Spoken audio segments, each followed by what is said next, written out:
Kompi 1 Balaten B Pelopor 150 Aceh akan melaksanakan pembagian bansos pada masyarakat yang membutuhkan dalam rangka memperingati HUT Bayangkara ke-74 di tengah pandemi COVID-19. Situasi kondusif, masyarakat semakin produktif.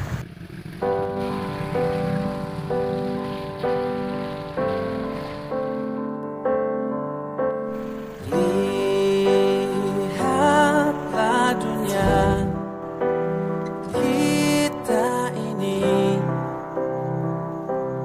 begitu memilukannya, banyak tangisan, kehancuran.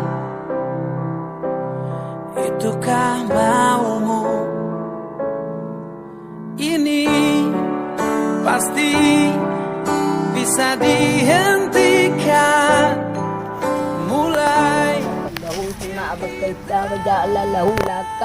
Amin ya Allah. Selamatan fid dunia wal akhirah. Amin. Selamat, selamat, dan ada bersejahtera. Amin. bahagia dengan